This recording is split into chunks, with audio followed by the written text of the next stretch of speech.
Greetings, Rigil Agateiades here, and today we're on something sus. The mobile suit we're on today is the one that's responsible for messing up your radar really hard. The 600 cost general type Gundam Mark IV. While this suit is now rarely seen on the battlefield as the Yongfabin outclasses everyone in terms of raw power, there are still genuine reasons why we're using this suit today. But before we get to them, let's first talk about the part everyone remembers about the Mark IV. If they ever realized what hit them, that is. What the Gundam Mark IV hides is the strongest combination of skills to turn your opponent's radar against them. Stealth, Fake Beacon, and the special skill Infiltration Device. Now, this might sound confusing at first, because Fake Beacon and Stealth are conflicting skills. Fake Beacon makes a mobile suit appear as friendly on enemy radar, but Stealth eliminates this radar signature. What it takes to make a perfect blend to put your enemies in confusion is the special skill Infiltration Device. This skill negates the effect of Fake Beacon or Stealth one at a time, so by pressing the special system button, the Gundam Mark IV can choose between the two skills in a single click. This skill doesn't just make the two skills compatible, it also fixes the biggest fundamental flaw of Fake Beacon. While Fake Beacon can cause severe confusion in the melee fight, outside of that, it is very obvious as you see a friendly radar signature standing in the middle of the enemy formation.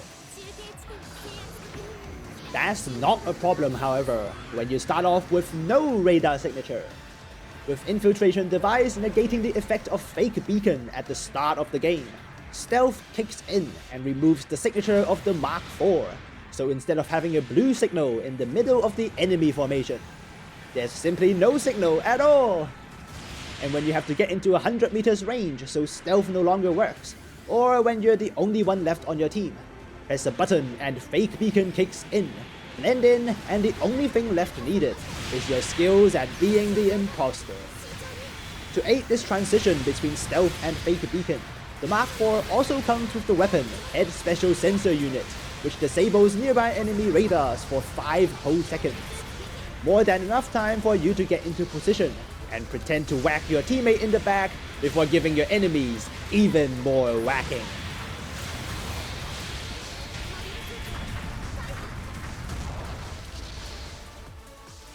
But of course, there's more to these skills than just going Among Us. In fact, you rarely get a chance to use the sus drive. Most of the time, it's simply better to stay on Stealth, as the only native 600 cost suit to have Stealth. A big fat Gundam is the last thing the enemy would expect to appear from nowhere. The Head Special Sensor Unit is also more than just an extra procedure before activating the sus drive. It's useful enough on its own. Disabling radar in a wide 300 meters radius, it can easily jam all radars on the enemy team, and if you hit their support type, they also lose their Observation Data Link for the duration.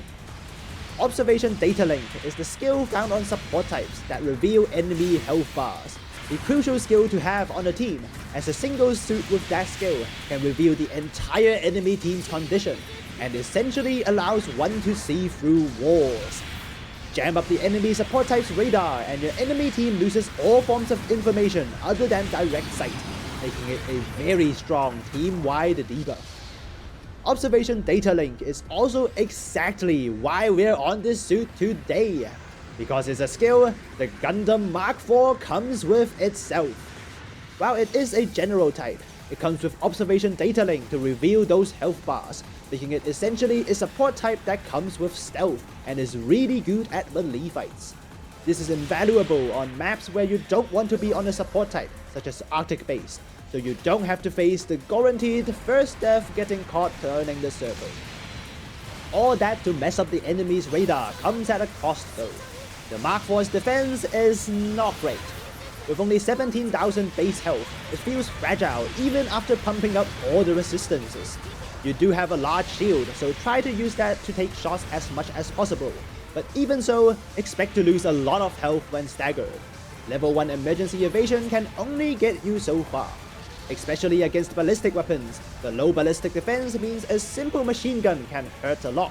But I guess that's fair play, because I wouldn't want to go against a stealth suit that hurts a lot and wouldn't die.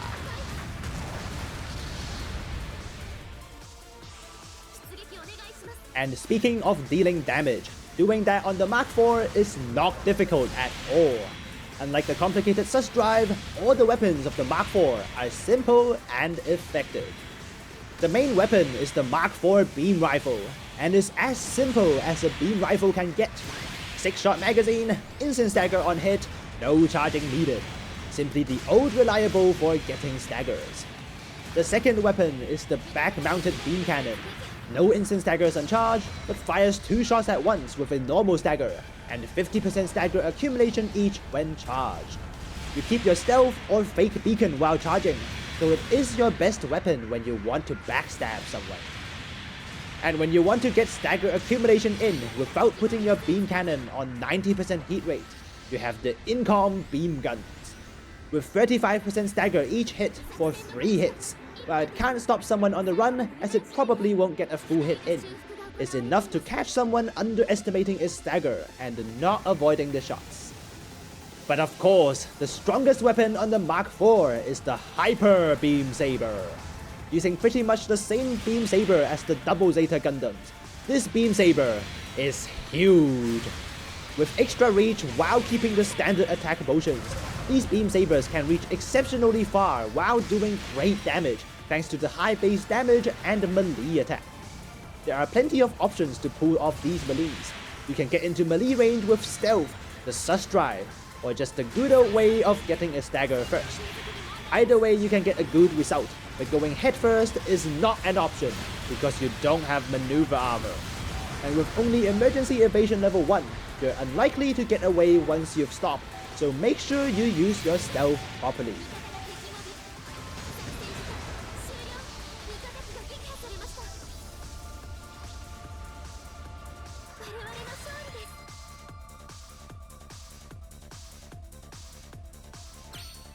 Nice game on the Gundam Mark IV, the perfect pick when you don't want to get caught on a support type in the first loop around Arctic. With enough supporting capabilities, disabling the enemy radar, all while fighting like a normal general type, the Mark IV is a great option on maps that are too small for support types. And as a melee-focused suit, these maps are also exactly the ones the Mark IV thrives on, making it a good valid pick even during the Yongfavin domination. Not like you have to face them head on when they don't know you're there. That's it from me today, and the latest.